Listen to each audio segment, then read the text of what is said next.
খবরটা পাওয়ার পরেই আমাদের পুলিশ সেখানের মধ্যে এসছে এবং প্রাথমিক পর্যায়ের মধ্যে আমরা যেটা দেখতে পেয়েছি যে একটা বাচ্চা ছেলে স্বর্ণাভ বিশ্বাস বলে 8 বছর বয়স, তার ডেড বডি রিকভার হয়েছে এবং সেখানের মধ্যে জনতা একটু উত্তেজিত হয়ে সেখানে সাসপেক্টেড যারা আছে তাদেরকে সেখানের মধ্যে মারধর করেছে। আমরা তাদেরকে হাসপাতালে পাঠিয়েছি।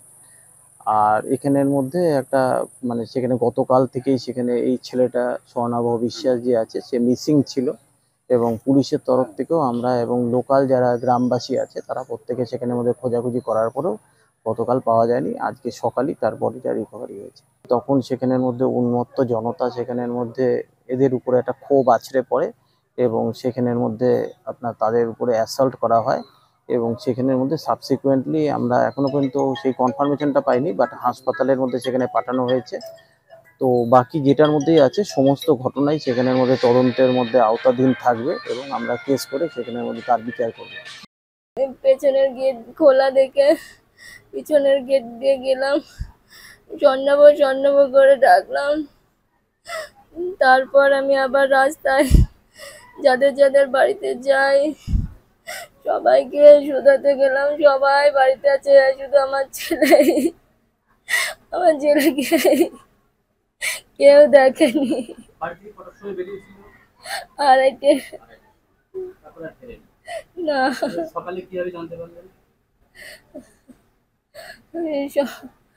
সারা রাত খোঁজাখুঁজির পরে থানায় ডায়েরি, তারপরে ওরা ওইদিকে খুঁজছিল। সকালবেলায় ওদের মনে মনে হয়েছিল আগের বার বলে কাদের কিডন্যাপ করেছিল, তখন যখন সবাই মিলে ওকে চেপে ধরে তখন বলে স্বীকার খায় আমার ছেলেকে মেরে বস্তায় পুড়ে জলের পুকুরে পুঁতে রেখে এসেছে।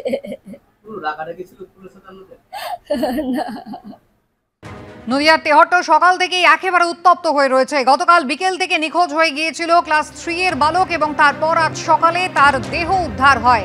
একেবারে ত্রিপল মোড়া অবস্থায় জলে ভাসতে দেখা যায় তার দেহ, আর তারপরে এলাকায় উত্তেজনা ছড়িয়েছে।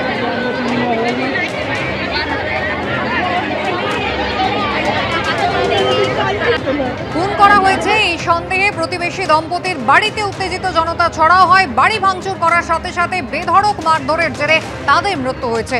সরাসরি আপনাদের নিয়ে যাব, আমাদের প্রতিনিধি সুকান্ত মুখোপাধ্যায় রয়েছেন আমাদের সঙ্গে। সুকান্ত, মূল ঘটনাটা কি ঘটেছিল যার এরকম একটা ভয়াবহ পরিণতি হলো? দেখো, পুলিশ সূত্রে এখনো গোটা বিষয়টি তদন্ত করে দেখা হচ্ছে। কেন এই পড়ুয়ার দেহ পুকুরে মিলল এবং যে অবস্থাতে মিলেছে সেই পরিণতি তার হলো কিভাবে, গোটা বিষয়টি খতিয়ে দেখা হচ্ছে। প্রয়োজনে আশপাশে কোথাও যদি সিসিটিভি থাকে তার ফুটেজও তারা চেক করছেন। এবং মোট দুটি ঘটনা একেবারে উপর্যুপরি হয়েছে আজকে সকালবেলাতে।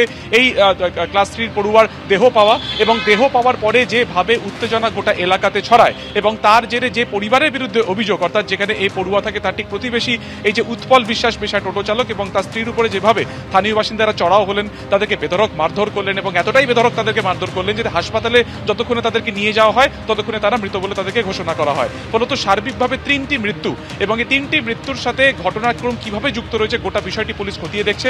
এখনো পর্যন্ত এই ঘটনাতে যার বিরুদ্ধে মূলত অভিযোগ ছিল সেই উৎপল বিশ্বাস এবং সোমা বিশ্বাস বর্তমানে তারা নিহত। ফলত আর কেউ এই গোটা বিষয় যুক্ত রয়েছে কিনা এইটা এখন তদন্তের একটা সবথেকে বড় পার্ট। কেন এই গোটা ঘটনাটি ঘটলো বলে পুলিশ যেটা জানাচ্ছে, যেটা পরিবার অভিযোগ করেছে যে এই পরিবারের সাথে মৃত যে পড়ুয়া তার পরিবারের একটা সমস্যা তৈরি হয়েছিল, একটা পারিবারিক বিবাদ তৈরি হয়েছিল। সেই ঘটনার জেরেই এই গোটা ঘটনাটি ঘটেছে। গতকালকে বিকেল 3টের পরে এই স্বর্ণাভ বিশ্বাস তৃতীয় শ্রেণীর যে ছাত্র, সে বাড়ি থেকে বেরোয়। 2 ঘন্টাতেও সে না বাড়িতে ফেরাতে সন্ধ্যা পর্যন্ত তার খোঁজ চলে।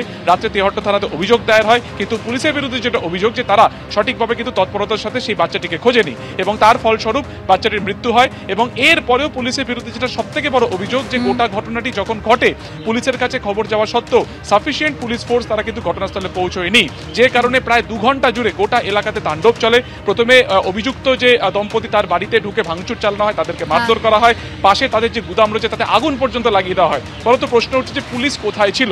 ফলত সার্বিক বিষয় তদন্ত হচ্ছে। এলাকা পুলিশের ভূমিকা, পুলিশের সক্রিয়তা নিয়ে ইতিমধ্যেই প্রশ্ন তুলতে শুরু করেছেন স্থানীয়রা। মৃত শিশুর মা তিনি কি অভিযোগ করেছেন দেখুন।